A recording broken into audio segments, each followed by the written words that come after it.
Sir నేనే ఇస్తాంటే ఆయన సెంటిమెంట్ వాస్తవానికి ఇద్దరు సెంటిమెంట్ పర్సన్స్, సక్సెస్ రేట్ ఇద్దరికి ముందు నాకన్నా ఎక్కువ ఆయనకు ఎక్కువ ఉంటారు. అందుకని ఆయన షోకి ఇప్పించాలని ఆయన చేత ఇప్పిస్తే వీళ్ళకే కాదండి, ఆ బ్యాచ్ వాళ్ళందరూ కూడా సక్సెస్ రేట్ ఎక్కువగా ఉంటుందని నమ్మకం నాకు.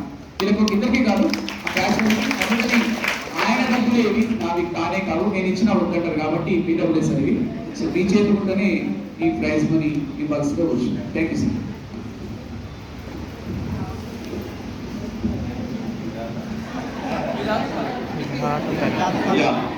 Good morning. విధాత తలుపుల అట్టు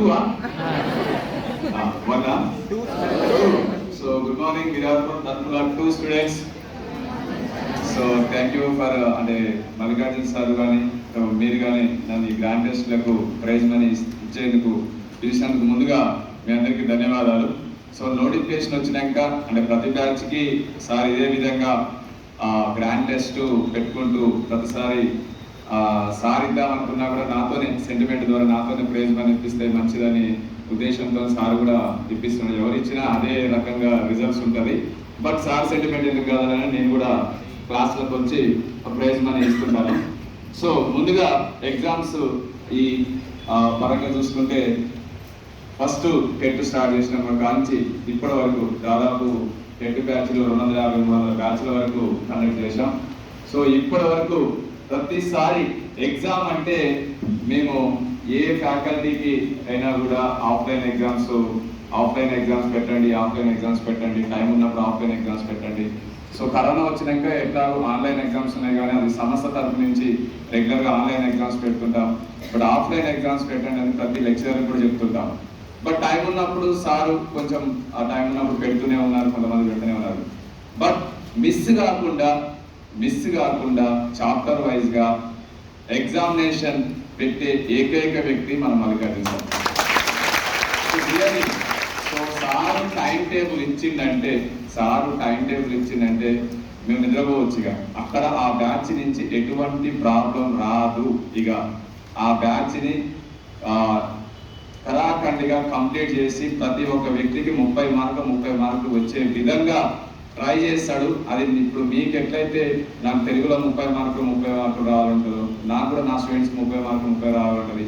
సో ప్రతి 150 మార్కుల్లో ఎక్కువ వెయిటేజ్ ఉన్న తెలుగు గ్రామర్లో 24 మార్క్స్ ఉంటుంది. 24 మార్క్స్ మెథడాలజీ పరంగా 6 మార్క్స్ 30 మార్కులకు 30 మార్కులు రావాలనే ఉద్దేశం వేల మందికి ఆల్రెడీ వచ్చాయి. ఇప్పుడు ఉన్న మన దగ్గర ఉన్న స్టేట్ ఫస్ట్ ర్యాంకర్లు కానీ టాప్ 10 ర్యాంకర్స్ కానీ వాళ్ళందరికీ కూడా తెలుగులో 30 వస్తుంది. వాళ్ళకి స్టేట్ ఫస్ట్ వచ్చింది, టాప్ 10లో వచ్చింది. అదేవిధంగా ప్రతి బ్యాచ్లో కూడా మినిమం ఒక 30-40 మెంబర్స్ని 30 మార్క్స్ తెప్పించే విధంగా ఇప్పటి వరకు ఉన్న నేను ఫస్ట్ టెట్ పెట్టినప్పుడు ఒక 100 మెంబర్స్ మాత్రమే వచ్చారు. ఫస్ట్ టెట్ పెట్టినప్పుడు 100 మెంబర్స్ మంచి రిజల్ట్స్గా వచ్చినాయి. బట్ అప్పుడు నాది ఎంఎస్సి బీఈడి అయినా కూడా కాంపిటేటివ్ కోచింగ్ సెంటర్ మనం దాదాపు 18 years కింద మనం రామయ్య అకాడమీ హోమ్ ట్యూషన్, నేను ఊరి నుంచి వచ్చి ఎంఎస్సి బీఈడి చేసి నేను కోచింగ్కు అది ఎంఎస్సి బీఈడి చదివేటప్పుడే హోమ్ ట్యూషన్ చెప్పుకుంటేనే నాకు 15,000 రూపాయలు వచ్చాయి. సో అప్పుడు ఎంఎస్సి బీఈడి అయిపోయాక చదువుకునేటప్పుడే హోమ్ ట్యూషన్ చెప్పేవాడిని. దాని తర్వాత ఎంఎస్సి బీఈడి అయిపోయాక నేను ఒక మార్నింగ్ 1 గంట ఈవినింగ్ 1 గంట చదివితేనే ట్యూషన్ చెప్తేనే 15,000 రూపాయలు వస్తున్నాయి. ఎంతోమంది నిరుద్యోగులు ఉండొచ్చు, ఎంఎస్సీ అయిపోయిన వాళ్ళు, బీటెక్ అయిపోయిన వాళ్ళు, ఎంబీఏ అయిపోయిన వాళ్ళు. సో వీళ్ళందరూ చాలామంది సిటీకి వచ్చి చదువుకునే వాళ్ళు ఉన్నారు. సో ఇంటికాడ మన ఊళ్ళలో పరిస్థితి తెలుసు ఆల్రెడీ, విలేజ్లో ఎట్లా ఉంటుందో.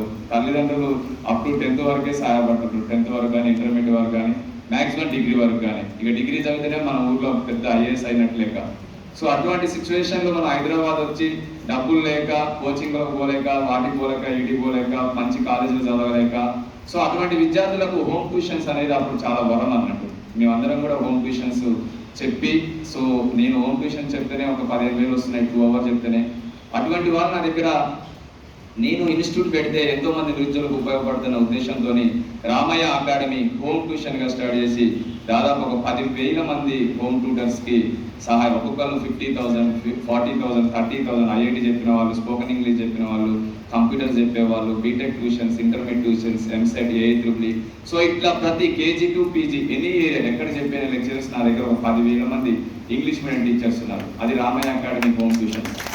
సో సో అంతమందికి ఉపాధి కల్పించినాం. దాని తర్వాత ఇన్స్టిట్యూట్కే పేద విద్యార్థులకు హోమ్ ట్యూషన్స్ అందట్లేదు, పేద విద్యార్థులు హోమ్ ట్యూషన్ పెట్టించుకోలేరు అన్న ఉద్దేశంతో 10th ఐఐటి ఫౌండేషన్ కానీ, 10th క్లాస్ ట్యూషన్స్ కానీ, ఇంటర్ ట్యూషన్స్ కానీ, డిగ్రీ ట్యూషన్స్ కానీ, బీటెక్ ట్యూషన్ మీకు ఎవరికైనా తెలిస్తే మీ పెద్దవాళ్ళని అడగండి. Ramaiah academy home tuition 18 years కింద హోమ్ ట్యూషన్ ఎవరైనా చెప్పుకుంటే నెంబర్ 1 సంస్థగా మనం ఏది పెట్టినా DSC number 1 coaching centre in India, not only Telangana, in India.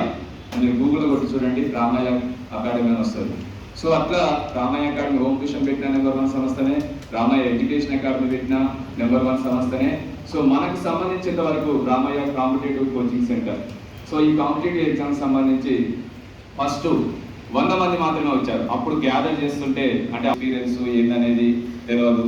So అప్పుడు సైకాలజీ పరంగా, తెలుగు పరంగా, ఇంగ్లీష్ పరంగా, కంటెంట్ మెథడ్స్ పరంగా ఆల్రెడీ చెప్పి ఉన్న వాళ్ళని, ఆల్రెడీ మంచి లెక్చరర్స్ని గ్యాదర్ చేస్తున్న టైంలో నాకు ఒక నిప్పు లాంటి, పిడుగు లాంటి మహబూబ్నగర్ వ్యక్తి, మహబూబ్నగర్ నుంచి ఒక కాల్ వచ్చింది. అదే టైంలో ఒకనొక టైంలో 11 సంవత్సరాలు 2022 10-11 టైంలో మహబూబ్నగర్ నుంచి ఒక కాల్ వచ్చింది. సార్ నేను తెలుగు చెప్తాను, మీరు టెట్ కోచింగ్ ఇస్తున్నారు కదా, తెలుగు చెప్తాను అంటే రమ్మని చెప్పాను. మామూలుగా మన ఊర్లలో కానీ, స్కూళ్ళలో కానీ, కాలేజీలు కానీ తెలుగు సార్ అంటే ఎట్లుంటాడు? సో నేను నా రూమ్లో కూర్చున్నప్పుడు సో బయట 2-3 సార్లు వచ్చింది సార్ అని మన కోఆర్డినేటర్, తెలుగు సార్ కూడా వచ్చింది సార్ అని చెప్పారు. సరే మరి తెలుగు సార్ రమ్మన్నా, ఎందుకంటే అప్పుడు నీట్ కంపల్సరీ తెలుగు అవసరం ఉంది నాకు. సో తెలుగు సార్ రమ్మంటే నా ముందు కూర్చున్నాడు. మా కోఆర్డినేటర్ తెలుగు సార్ ఏంటా అన్న, నేను వచ్చి కూర్చున్నాడు. తెలుగు సార్ ఏంటా అన్న, తెలుగు సార్ నేనే సార్ అన్నాడు. సో ఇట్లా వచ్చిండు అన్నట్టు. తెలుగు సార్ అంటే మామూలుగా పంచా, వైట్ షర్ట్ ఎక్స్పెక్ట్ చేసిన, నా మైండ్లో అట్లా ఉన్నది అన్నట్టు, ఎక్స్పీరియన్స్డ్ కదా. సో నా మైండ్లో అట్లా ఉన్నది. అప్పటిదాకా వచ్చిన వాళ్ళు కూడా అట్లనే మినిమం 45 years వాళ్ళని ఇంటర్వ్యూ చేసుకుంటూ